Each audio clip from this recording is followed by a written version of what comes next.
تو عبداللہ ابن عباس رضی اللہ تعالیٰ عنہما ان کو شوق تھا کہ پیغمبرانہ اعمال ضبط ہو جائے. ہو گئے دن بھر، عشاء کی نماز گھر داخل ہونے تک سب یاد ہو گئے.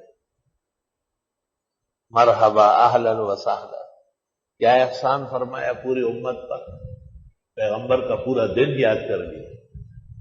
تو پھر ان کو شوق تھا کہ اب رات کے بھی معمولات سمجھ لوں. تو اپنی خالہ حضرت میمونہ سے کہا، میمونہ اور ان کی والدہ ام الفضل بہنیں، یار مجھے حضرت صلی اللہ علیہ وسلم کی لیلی اور رات کے معمولات سیکھنے ہیں. بی بی صاحبہ نے کہا کہ 2 راتیں چھوڑ کر جو رات آئے گی وہ حضرت ہمارے یہاں ہوں. بیویاں متعدد تھی تو آپ نے ان کے نمبر لگائے تاکہ سب کو حق ملے اور کوئی محروم نہ ہو جائے. مقررہ تاریخ پر عشاء کی نماز پیغمبر کے ساتھ پڑھی اور پھر حضرت کے ساتھ ان کے گھر گئے. حضرت نے کچھ دیر تک میمونہ سے بات چیت کی، پھر نماز میں لگ گئے. 8 رکعت پڑھی، بڑی طویل، 4 لا تسأل عن حسنہن وطولہن بخاری. اور اس کے بعد بستر پر تشریف لائے. نام حتی غطا، حضرت جب سو جاتے تھے تو معمولی سی آواز پیدا ہوتی تھی، جب آدمی پورا سو جائے تو آواز آتی ہے. حتی غطا، معمولی سی آواز. دوسری روایت پہ حتی نفخا، جیسے کوئی سانس لے رہا ہو زور زور سے. عبداللہ ابن عباس نے سوچا کہ حضرت تو گہری نیند سو گئے، اب اٹھیں گے تو تہجد کے لیے وضو کریں گے، تو انہوں نے سرائی بھی اور پانی سے بھر کے رکھا، تیار رکھا. جب حضرت تہجد کے لیے اٹھے اور سرائی میں پانی دیکھا اور آپ کو کہا گیا کہ عبداللہ ہمارے ہاں ٹھہرا ہے، اس نے بھرائے، تو آپ نے اس کے لیے دعا دی، اللہم فقہہ فی الدین وعلمہ الکتاب. خدا اس کو دین کی فقہ اور قرآن کی تفسیر نصیب فرما.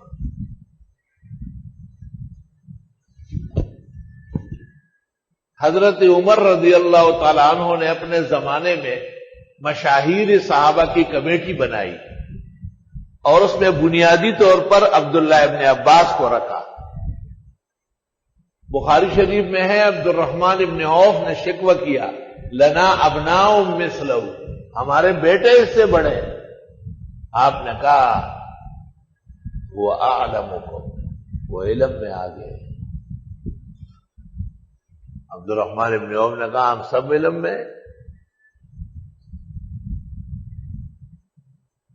تو حضرت عمر رضی اللہ تعالیٰ عنہ نے مجلس میں امتحان لیا اور سورۃ نصر کے بارے میں کہا کہ اس میں کیا خاص چیز بیان ہوئی.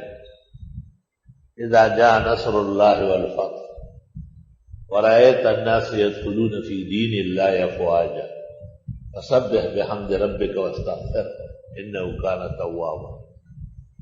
کسی نے کہا فتح مکہ کا اعلان ہے، کسی نے کہا بشارت نصرت ہے، اور بعضوں نے کہا ہمیں معلوم نہیں ہے.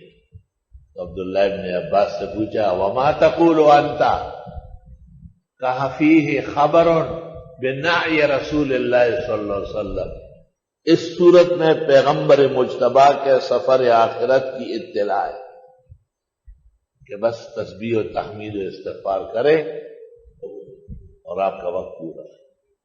حضرت عمر بہت زیادہ خوش ہوئے، فرمایا ارا ما ترا، جو آپ کہتے ہیں میں بھی یہی کہتا ہوں کہ خاص.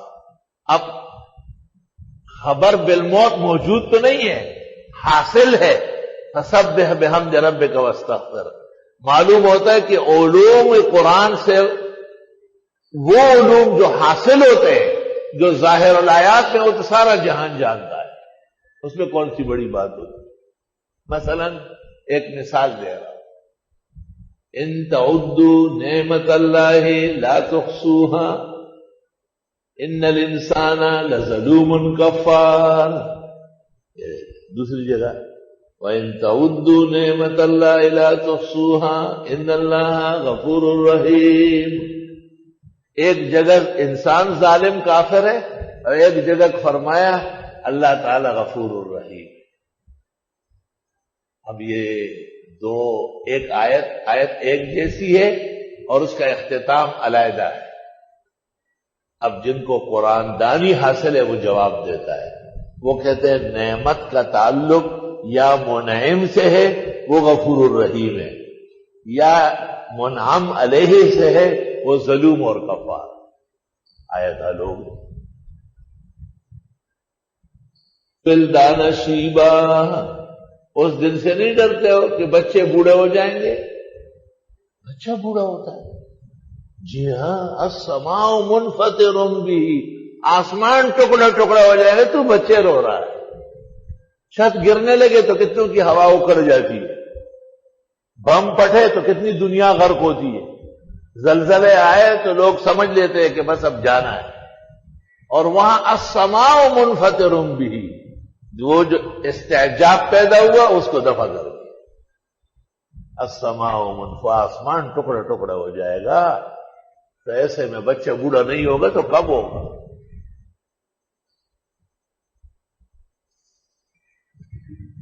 عبداللہ ابن عباس کہتے ہیں کہ مجھے کچھ مسائل پوچھنے تھے، حضرت عمر سے پوچھنا تھا، تو عمر کا علم بہت تھا. لو کان بعدی نبی لکان عمر. اور فرمایا کہ موقع نہیں تھا. حج کے سفر میں اکٹھے ہو گئے. ایک جگہ ایسی آئی کہ حضرت عمر نے مجھے کہا کہ میں ذرا قضاء حاجت کے لیے جاتا ہوں. تو میں نے پانی کا انتظام کیا طہارت کے لیے. جب حضرت عمر واپس آئے اور وضو کرنے لگے، میں پانی ڈالنے لگا. بہت خوش تھے. میں نے اس وقت پوچھا یہ جو قرآن کریم میں ہے ان تتوبا الی اللہ فقد صغت قلوبکما من المرأتان، یہ عورتیں کون تھی؟ دو. عمر نے کہا ہم عائشہ و حفصہ، یہ تو عائشہ و حفصہ ہے. حضرت ابن عباس کہتے ہیں کہ مجھے کافی وقت سے یہ اشکال تھا. حضرت عمر نے کہا جب بھی تجھے اشکال ہو مجھ سے پوچھا کرو، بالکل خوف مت محسوس کرو. تو دیکھو عبداللہ ابن عباس جن کو نبی نے دعائیں دی اور جو تمام صحابہ میں ترجمان القرآن تھے، وہ بھی حضرت عمر سے علم حاصل کر رہا ہے. علماء دین کہتے ہیں یہ بھی دعاؤں کا نتیجہ ہے کہ اچھے اور کامیاب استاد مل جائے. یاد رکھیں اللہ تعالیٰ جب فیضان کرے تو اس شان سے کرے.